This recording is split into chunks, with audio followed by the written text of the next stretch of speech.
Glory be to God. I thank God for all the gray hair that I've been able to acquire. I don't know that it means anything. It doesn't mean that I'm the wisest man walking the earth or anything like that. But I'm grateful for the gift because it's a gift to be able to see this element of life in a person's life. To see gray hair and old age is a gift from God. I'm not saying I'm an old man. I'm not, but I'm not so far from the brink of becoming one. But I still want to do what's necessary for what remains of my life to do as good as I can because I've done a lot of bad decision making in my life that I don't want to do anymore. I don't want to. I don't want to live that. I want to walk in the newness of life as instructed by Jesus. I want to walk in uprightness in heart that the Bible instructs me to walk in, and I want to live under the instruction and the wisdom and the judgment of the Almighty God, abiding in His shadow all the time. I'm not saying that that's going to make me perfect or better, but I really would prefer to be accepted by God than by men because people are judgmental. People don't want to listen to criticism unless they're giving it. People don't want to be criticized for things they do, but they want to share their criticism with others about others. Judge not lest ye be judged, for what judgment ye judge, for what measure ye met, it shall be measured to you again. For what judgment you used, it will be used against you the same way you used it against others. Matthew 7. It's not necessarily my favorite part of the Bible, but the Lord has been instructing my spirit and my mind and my ways. I'm not perfect, okay? This last few weeks leading up to this video right now, it's 1:24 p.m. Uh, February 18th, 2024, Sunday afternoon, obviously, in Central America where I live. And this isn't where I'm going to apply a lot of biblical um, jargon with this series of controversial idioms because simply because these are things that I notice personally. And I just want to make sure that I make it known that these things are being seen and God is seeing it. God is seeing it. There's no way you're going to stop God from seeing something. Now, people did this list of controversial things that happen on a day-to-day basis are the reason why society is failing. And people don't understand the nature of how being an American is substantiated anymore. And I don't think that if they really knew how Sodom and Gomorrah fell, then things would be a little different here. Now, I'm going to tell you right now, there's no political party that's on the right side of anything, because if that was the case, then everything that's happening right now, being ordained of God, as it were, would be pointing toward um, being inclusive with what's happening, not just in Israel, not just in Russia and Ukraine, not just in Syria and Baghdad and Afghanistan and Turkey, and not just in those regions and in those areas and vicinities, but here in our own country, in America. And you would never understand how deep the hole goes until you fall into it. And a lot of what God put on my heart to talk about, I haven't made a video in a couple of weeks because God has been working on me. I thank God for using me and teaching me and training me in his ways and leading me in the paths of righteousness for his name's sake. I thank God for that because I could be a bad person right now, and I had been long before. If it there's not anything that I want to disclose to talk about specifically, but I can say that I've seen a lot of things that people would probably not, I wouldn't wish on anybody. I wouldn't wish or hope to see anybody have to go through some of the things I've seen in my life, some of the things I've firsthand account experienced. And the only people that can really relate to those things are people that are really true veterans of the military. Okay. They understand exactly what it's like to have to miss family and do do things that are needed or necessary to protect what they feel is the more important part or sector of their lives, and not just going to try to get the prestige of being in the military or having the ability to put a veteran plate or tag on their vehicle and be able to get free money every month after they say, I've served in the military. I'm not talking about those guys going in to get financing for their personal surgeries and whatnot. I'm not talking about those guys. I'm not saying that there's a bad thing about that, but there's a difference in today's soldier than there was in the soldiers that served during military operations in the Middle Eastern War, even when it was fought for oil or whatever, and the times where the towers fell, and any servant, military service member prior to the towers falling are the ones I'm speaking about, are the ones that were already boots to the ground. They understand specifically what it's like to lose everything, what it's like to lose everything, to lose people that are closest to you, to not have anybody but yourself to rely on.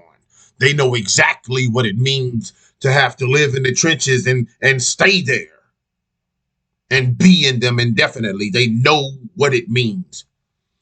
And that's why I'm talking about this specific topic to be controversial today. And it's not something that I'm trying to bring, I'm not trying to raise the hackles on anyone's neck or try to cause controversy, but or to be controversial.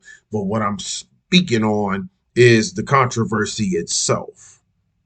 So don't misunderstand me that I'm trying to be disrespectful in any way. I salute every service member, whether you're a true veteran or not, because you're doing something that you feel is right. At least I hope that is the reason why you're serving.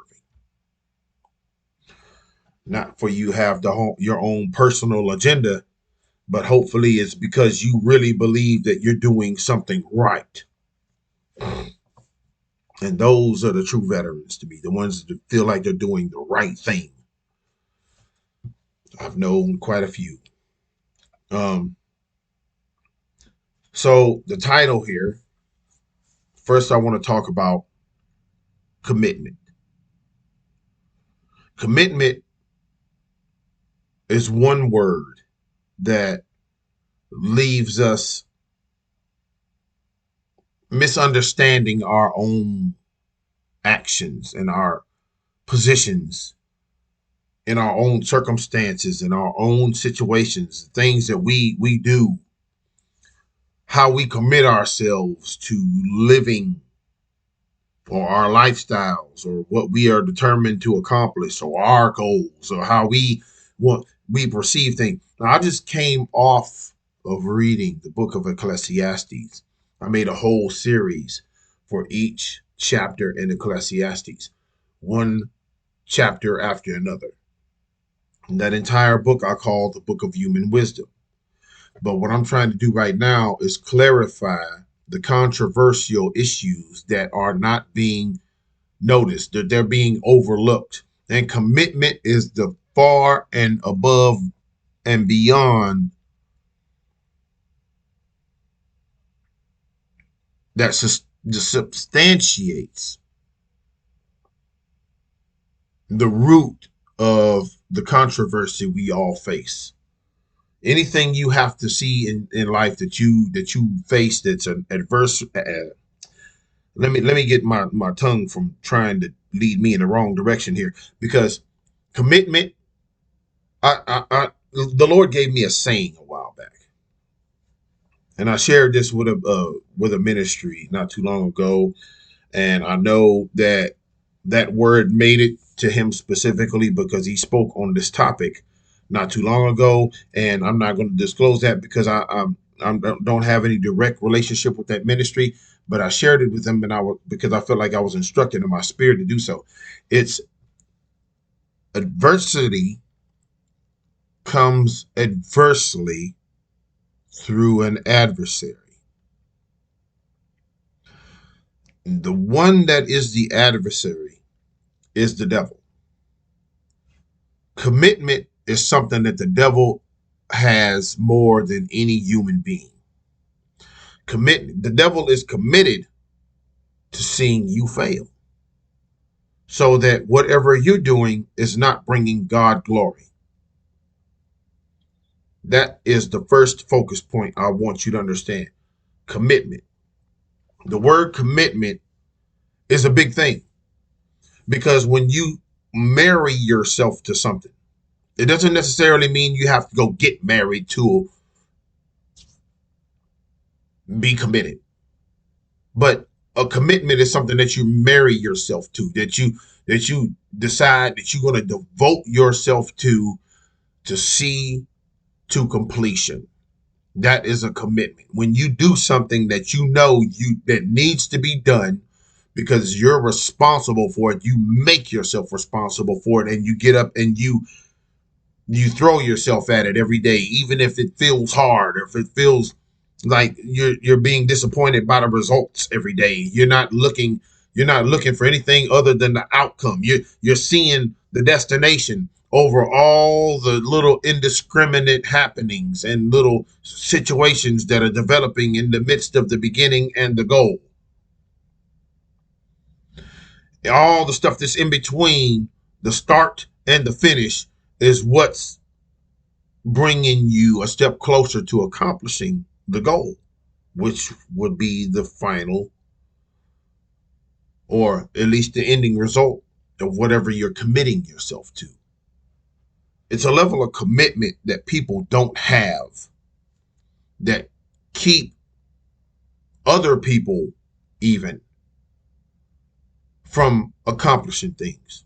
And let me explain myself here, because I don't want to get anybody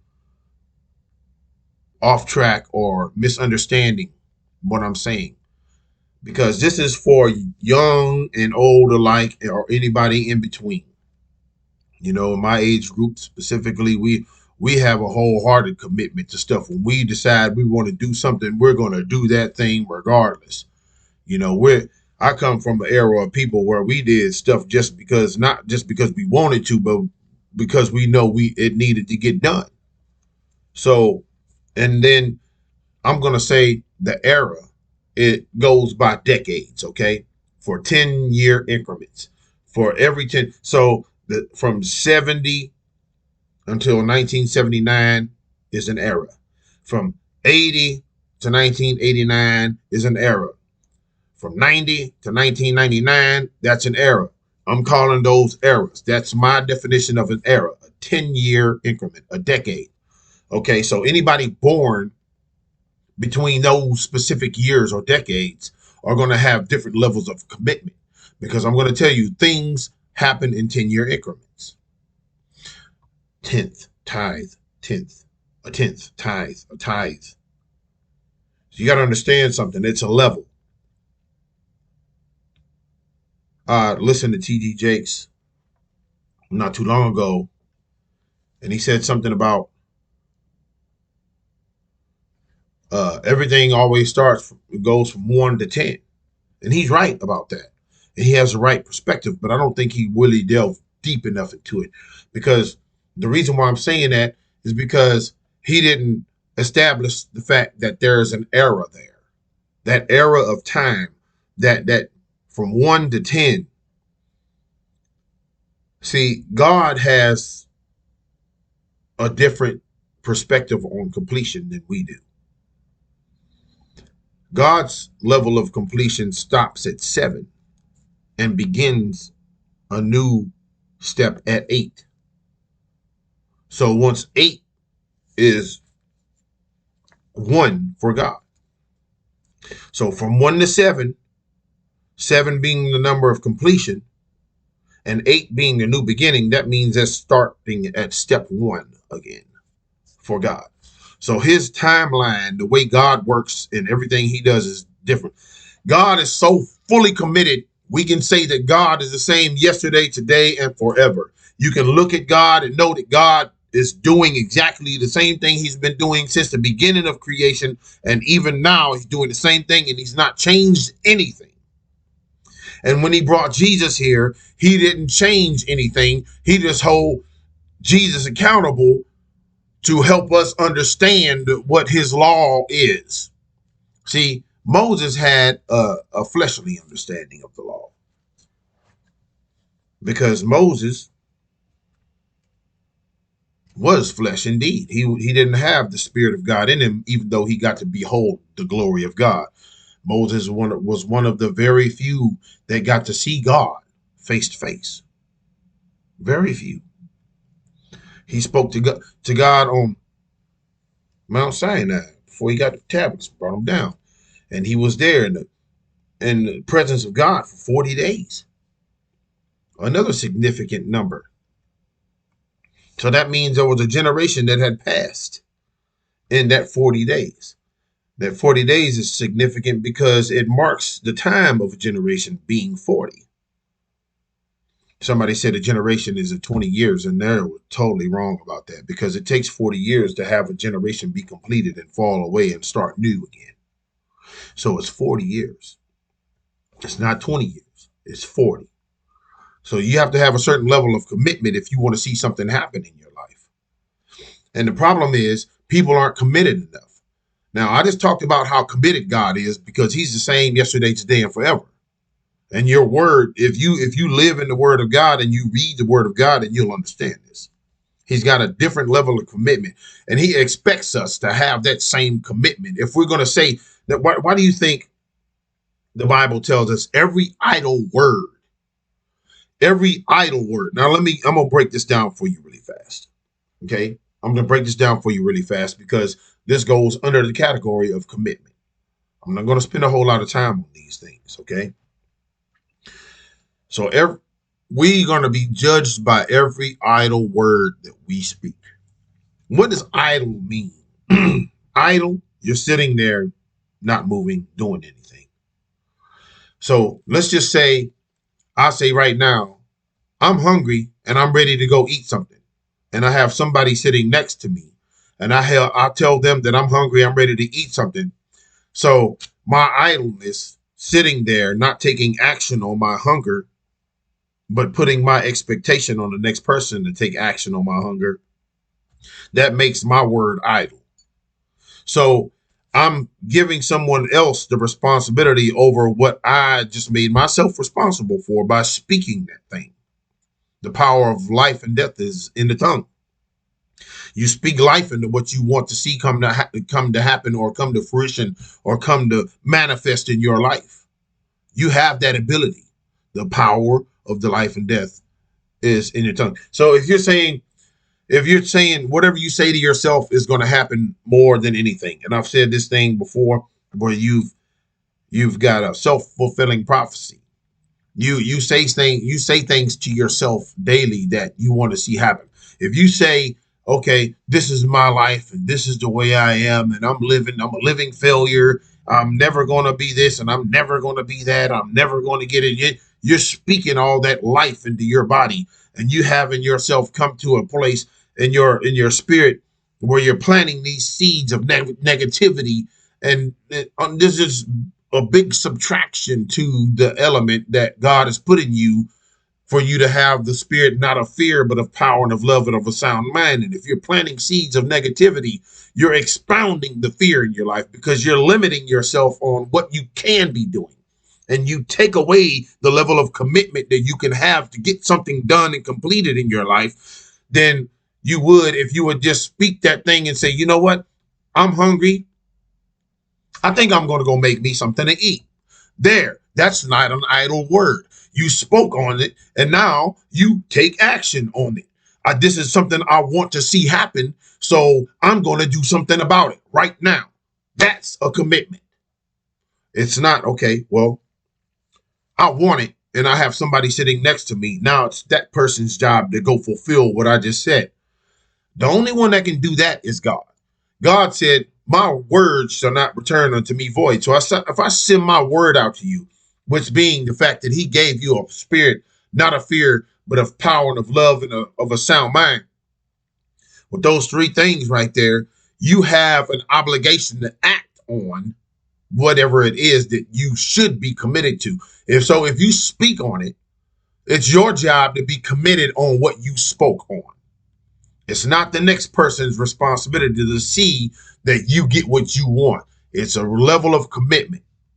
That's first and foremost. It's not about black or white, Mexican or Hispanic or Tahitian or anything of that nature. It's not about a person who's from Russia or a person that's from Denmark or anything like that, or who's what lineage your people are. It's up for us to believe that we are able. Okay.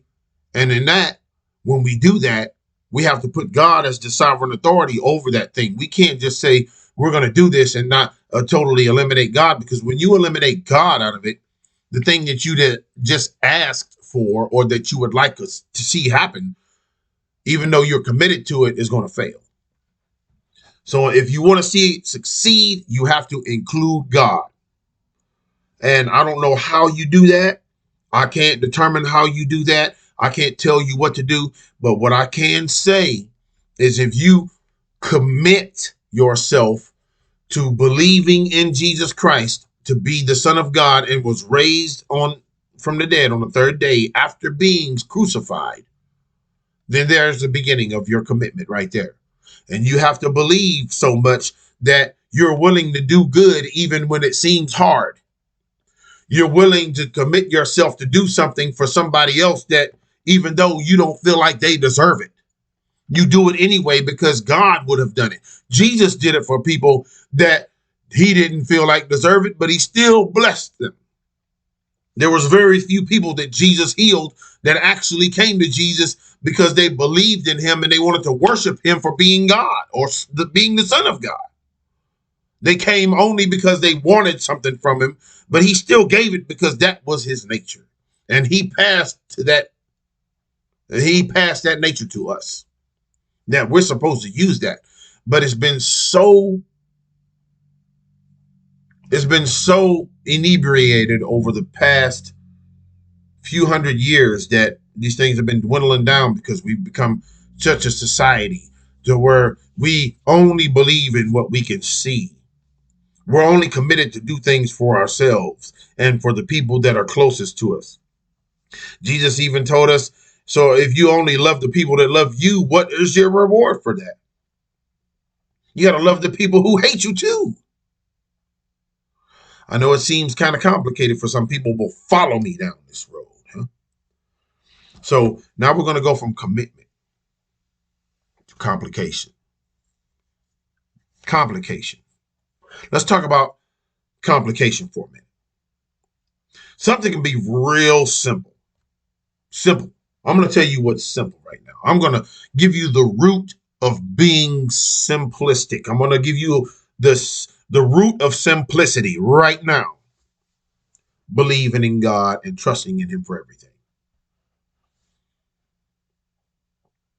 That is the root of simplicity. It is just that simple, just that easy. It is. I believe it in my whole heart right now. Every day.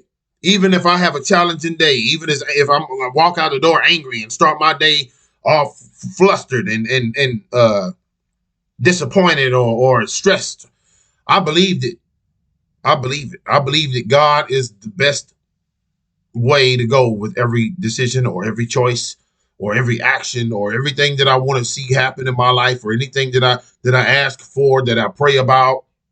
I give it to God because I know this. I'm only limited to what I can do. I'm limited to what I can do. I'm only able to control what I do. I'm only able to control how I respond. I'm only able to control how I think and how I feel. I can't make anybody connect with the way I'm feeling and thinking. I can't make anybody do anything the way I think they should. So complication is like this. Complication brings about drama. I'm going to tell you how that works. I'm going to take a sip of my coffee. This has got to wake me up.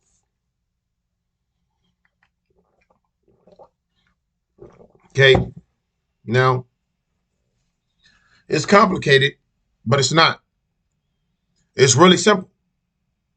I'm fixing to simplify what you complicate. And I'm going to break it down to you when I do this, because I don't want to spend a whole lot of time on this today. I really don't. But I'm going to give you what God gave me this week. Complication. Have you ever been somewhere where every step was already laid out? Step-by-step instructions on how to do something really simplifies everything. Do one thing out of the order of steps, suddenly something becomes complicated. Okay? So if there's always somebody who's been given the instructions or has a well thought out process that has been listed out or ordered, because there's something that can happen here. Order is often confused with control. I'm gonna help you understand this right now. Order is often confused with control. Somebody who likes to have things in order seems like they're a control freak. In fact, they're not trying to control you at all. They just like to be organized. There's nothing wrong with that, because God himself is organized. How can we be children of God doing things out of order with disorder and disorganization? Being out, that makes things out of control. But order looks like control. Order brings things under control without anybody being in control. Because as long as the order is established, the control is already there. Nobody has to have it. So it gets complicated because some people don't like order. Because when somebody establishes an order, it looks like somebody's trying to control them. So they would rather go against the order and do things out of order, which would then create a little bit of chaos, thus complicating things. The Bible tells us to be all of one accord. How can we all be of one accord if everybody's doing their own thing all the time out of order, out of the order of God? If it's not in the order that God gave us to do it by, then it's going to be chaos. And if it's chaos, it's complicated. Chaos is complicated.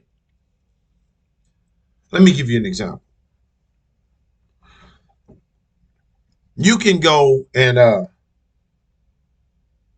naturally, I'm going to use something that's simple for people to try to relate to. So we already know the easiest way to make money is just to go get a job, right?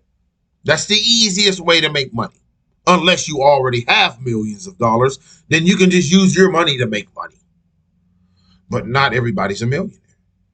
So in order to go make some money, you have to go sell some time to a company that would then pay you an hourly wage to accumulate a paycheck.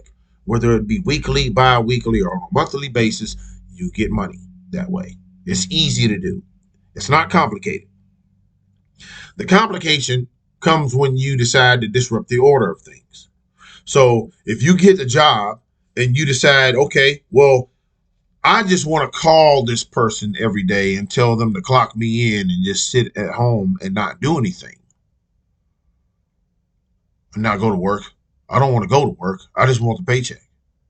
That kind of complicates things a little bit because those people who have hired you to do something, to sell your time to them to do something that they're paying you to do and be responsible for,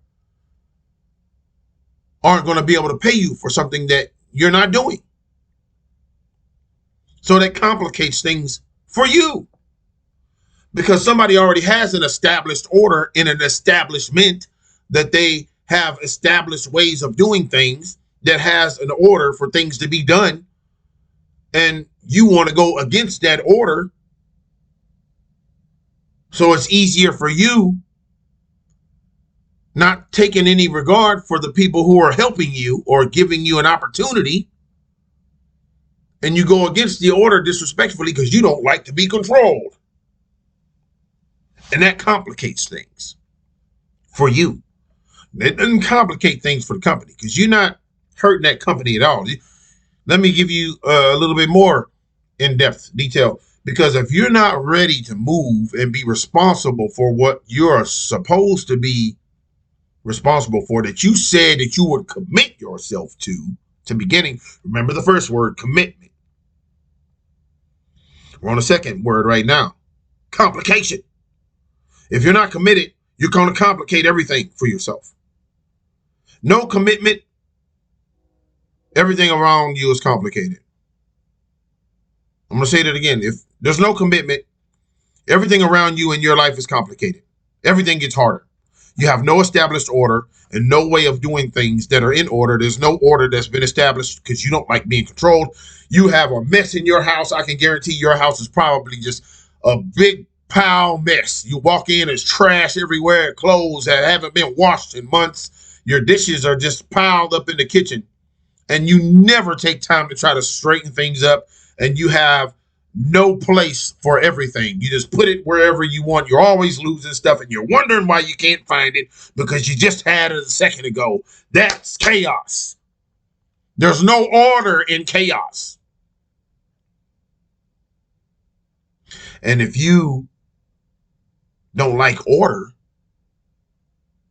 because you feel like you're being controlled or somebody's trying to control you, your life is going to be spiraling out of control. And you're going to consider this. You'll always be wondering why things are happening to you because you want to do something specific out of order against the order that's already been established. And you think things should always work out the way you want it to just because you want it to. But that's not the way life is. So no commitment. You complicate everything in your life.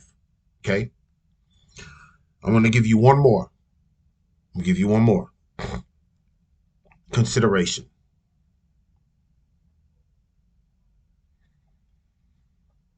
Remember these three words: commitment,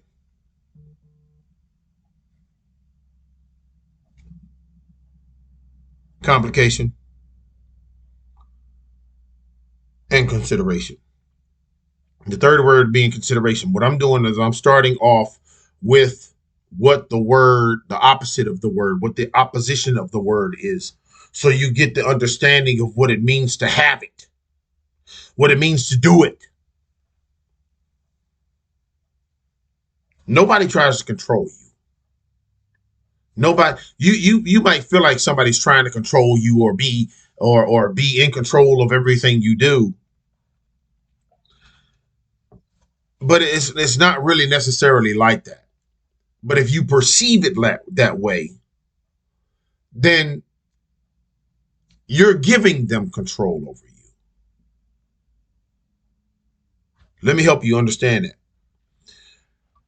If you see that somebody who has an established order of things and the way they think they like things to be done, and you come in from the outside of that order and invite yourself in and ask them to give you an opportunity to their cause, and you do things out of the established order, and the person asks you if you would be willing to do this thing the way they have it established, and you say yes, and then you do things out of the established order, and they come and have something to say to you about what you said you would do, but you still do things out of the established order,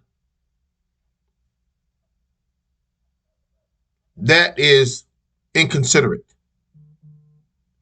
You're being inconsiderate. You're not considering it. It's consideration is a level of openness.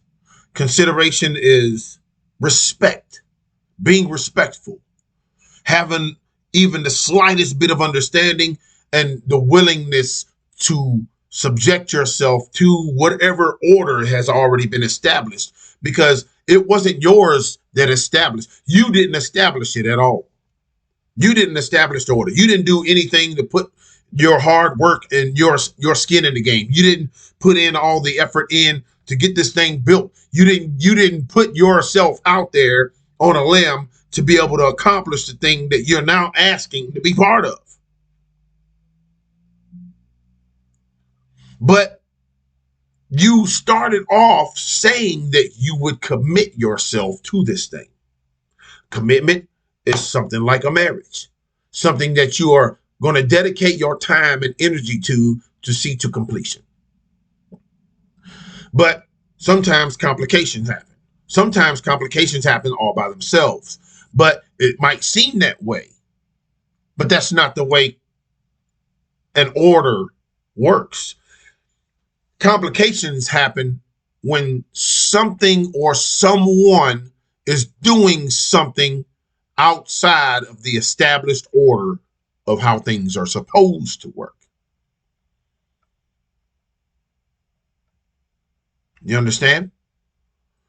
So if you would just, I'm going to go buy a car today and I'm going to fill the tank up and I'm never going to have to stop at the gas station at all to put gas in it, and I'm just going to drive and drive and drive and drive and drive forever and never have to pay for any repairs on the car, you're making a mistake, because that's just not the order of how things work when operating a motor vehicle.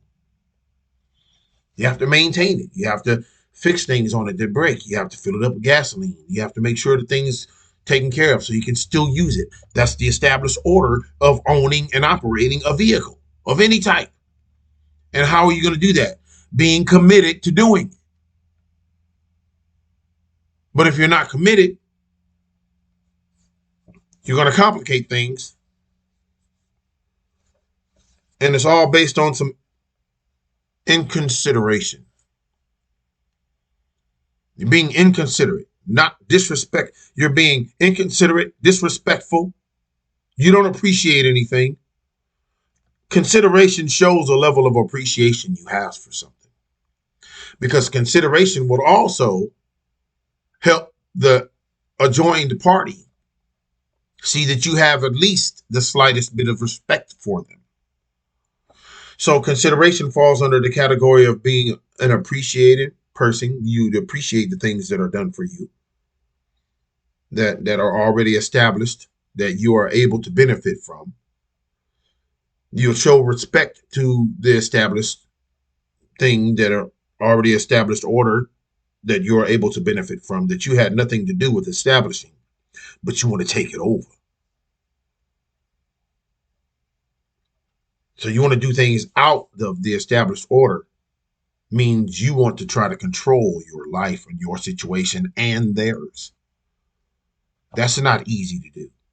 When you take things out of an established order, if you're not willing to compromise, matter of fact, there's the last one, right? That is the final word I'm going to give you right there. So remember this: commitment, okay? There's commitment, I forget the second one. What was the second one already? Complication, consideration, and the last one, I can't even remember.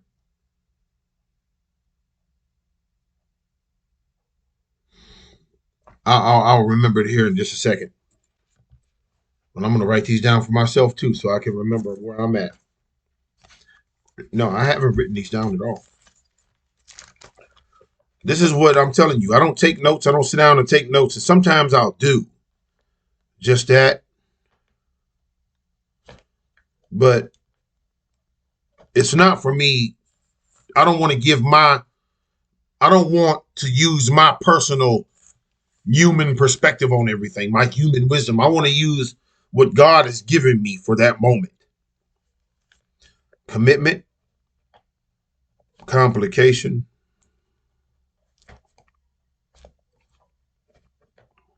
consideration,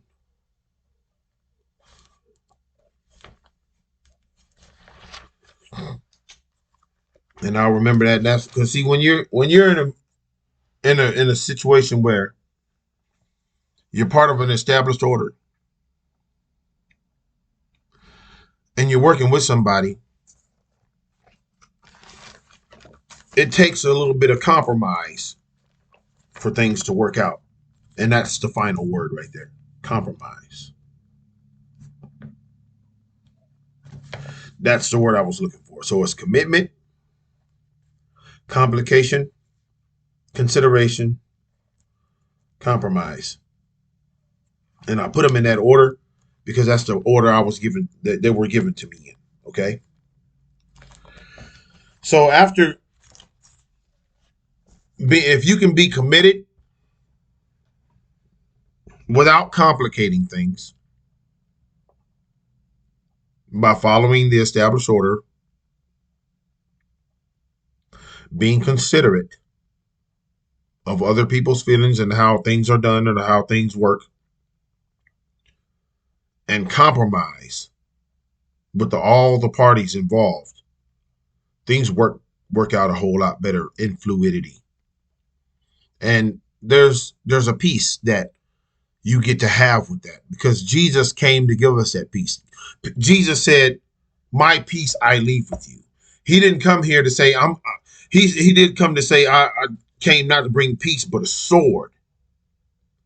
He didn't come to bring peace but a sword. He wanted to cause division between the tares and the wheat. He wanted to cause division between people who were with him and the people who are against him. He wanted to separate those two things. The sword separates. If you cut something off, you separate it. You want the people who are against you over here, so you know who they are, and the people who are with you over here, and keep them separate. You don't want them together because chaos. There's no order. So if you divide, you have the difference. If the difference is apparent, if the difference is clear, then you know where you stand. And then I'm not going to tell you. I'm going to tell you what the topic, the primary topic, what I started off with: simplicity. Everything becomes simplified for you in your life. If you do things in an established order, I'm not talking about just simply having a routine. You can do a routine and something happen with that routine because you think that is your established order, okay? That's fine to have your personal established order where you do a routine every day. But don't expect that your established order is supposed to go in and change somebody else's established order, especially in a bigger establishment, especially with the establishment of God. If you put God first, it simplifies everything else. Because God is almighty, righteous, and just. He's a delivering, mighty, righteous, prayer answering judge. He answers prayer and he keeps his promises. There's no way that anybody can ever mess that order up. Nobody can stop what God's going to do. Nobody. I don't care how angry you are at God. how much you disagree with what the Bible says. I don't care what you think about how this spiritual thing. I don't care nothing about all this stuff. None of that matters. What's established is always going to be established. That's the reason why the Bible also tells us. Jesus said, heaven and earth will pass away, but my word will stand forever. Because he spoke light into existence. You don't get to have things work out in your favor without order, without an established order, without being committed, without complicating things. You can't complicate everything. Once it's already been established, you have to commit yourself to not complicating things. Okay? Commit yourself to being a considerate person. Commit yourself to compromising. And that's the defining element right there. From simplifying everything, God simplifies everything for us just to be able to live a good life. He did that by sending Jesus to help us understand it. You can be a rich man and still get into heaven, but it's harder because rich people only think about their money all the time.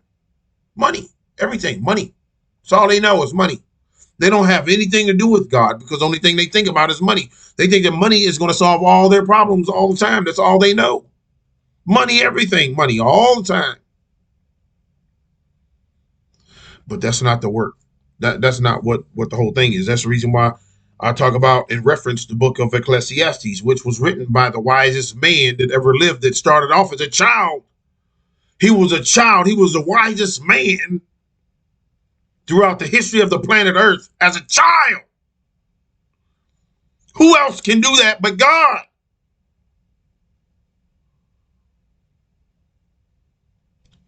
He was a child when God gave him access to his godly wisdom. But it was an established order. That was the first thing that God wanted people to look for. It's wisdom. I failed in that department. I'm going to tell you, I did wrong. I went way out of the established order. I'm not saying I've always been this person, but I'll tell you, I don't like to be out of order or disorganized. I like to know where things are. I like to know where they are, where to find them when I need them. I don't want things to be lost all the time, trying to scrounge and look for it. If I put something somewhere, I want to be able to find that thing where I put it. I don't want it moved. If I put it there, you leave it alone. If you put it there, I'm going to leave it alone. Let people have their own little personal things. Have some consideration, you know what I mean? Be committed. Don't complicate things. Have some consideration and compromise. Those 4 things will help you. And they'll help perfect your life with the established order of God. If you do things according to the will of God in your life, you will have perfection with those 4 things, those 4 elements alone. But you got to start committing. You got to commit to something. If you don't commit to something, you're not going to go anywhere. You'll always be in an infinite cycle of disarray. You're not going to go anywhere. Things will always be falling apart, and you'll be wanting something that you'll never get access to. If you complicate things all the time, then guess what? You're disrupting the established order, and nobody wants to help you or work with you because of your complicated nature. You just run around disrupting everything. It's like you want everywhere you go, you carry a bowling ball with you, and there's a pin set up at the end of the alley, and you just want to chunk it down there every time. And then if there's not any pins, you want to chunk it down there anyway just to make sure there's nothing standing. That's causing a bunch of imbalance right there. Be considerate. Take consideration for how other people might see stuff. There's always going to be somebody in your life that has a different opinion. There's always going to be somebody that has something to say. Let them have their say. Let them have their way to do things. Let them have their established order, their routine. Let them do them. Don't try to control them and help that be the catalyst for the way they treat you. Treat others as you would have them treat you. Judge not, lest ye be judged. And above all else, compromise where you can, where you are able. And don't speak idle words. Don't talk about stuff you want to do and just sit around and do nothing, because that shows that you don't have faith at all. If you speak it, you got to be able to move on it. Do it. Don't say, I want to go do this, and never make a move on it. That's an idle word. We're going to be judged on that. Show your faith by your works. If you're going to say something, be about it. Don't just talk about it. Be about it. Do it. Be an example for the next person. Set an example. Be an inspiration to somebody. If you don't do those things, if you're not committed, you always cause disruption and you just complicate things all the time, and you don't have any consideration and you're not willing to compromise, you're going to have a hard time trying to make your life happen. I'm just giving you something to work with. Controversy is what I'm talking about in this series. In this series of videos, I'm just bringing up controversial things. And it's not me because, all the things that have been going through my mind and in my heart and in my spirit, I meditate on God, and I ask God to give me the wisdom to be able to talk about these things so I can share them with people to help them go and learn how to be on the path. I can't put you on the path. I can't. That's not my place. Only God can put you on the path. Only Jesus can set things right in your life. Jesus is the healer. He's the way maker. He's the way, the truth, and the life. There's nobody that can get to God except through Jesus Christ. That's the word right there. That is the gospel. Okay? I hope this touched your heart some way. I hope that you get led by the Spirit of God in Jesus' name. I pray that you'll lift him up. And even if you don't have to do it in front of people, you don't have to be embarrassed and go out and wave your arms in the air like you don't care and making a spectacle of yourself, because that's going to be your reward when people see that. You want to go in your secret place, talk to God about it, give it to God, whatever you're facing, ask him to direct you by his infinite wisdom through his knowledge and his purpose for your life, and he will give you guidance where you need it so that you can move and make the decisions and choices necessary. But you got to wait on it. And when it happens, even though if it takes a little while, just keep going, and suddenly one day it'll just come to you. I'm living witness of that. That's the way it happens. That's the way God works. And I trust in him fully. Even though I walk around making mistakes, I feel like sometimes I'm a walking mistake. But if it wasn't for God, I thank God. I thank Jesus. I'm grateful for everything. These videos are going to be up here long after I'm gone. And I hope they last. And I hope that they help people as much as they possibly can. I'm not looking for monetary gain. I don't look for a big, gigantic, large following. If you subscribe to the channel, that's great. I'm grateful. Thank you for subscribing. If you watch every video and like every video, I'm grateful for that. But I'm not asking for it. What I'm doing is I'm doing what I feel like God has put in my heart to do, and it's being an encouragement and an inspiration to people who have been in situations like the ones I face. And I want to make sure that people see that change is possible, but it's a choice. Change starts by choices you make. And you got to be committed, not complicate things, be considerate, and be willing to compromise. Sometimes there's some sacrifices you just have to make. If you want things to work the way you want them to work, sometimes you got to give up stuff that you really want for things to go the way you would like to see them go. Don't speak idle words, and give everything that you're facing that's adversity in your life to God and ask him to guide you through it with his infinite wisdom by his instruction, and he will do it. Okay. It's there. He will do it. I'm a living witness to it. He will do it. I don't do this for show. This is what God has given me to do, and I feel blessed by being able to do it. I'm grateful. I trust in him. And I'm hoping I can teach you how to trust him too, even if it's just watching me trust him. Amen. If I don't help 1,000 people, I'm hoping to at least help one.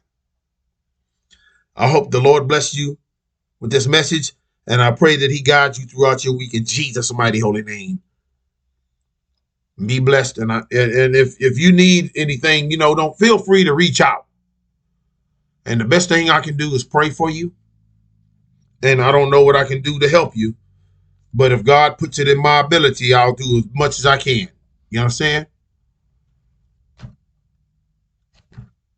But you got to take the first step. You got to be in a relationship with the Lord. You got to be in a relationship with the Lord. That's the first step. Glory be to God, and have a blessed week. Be safe.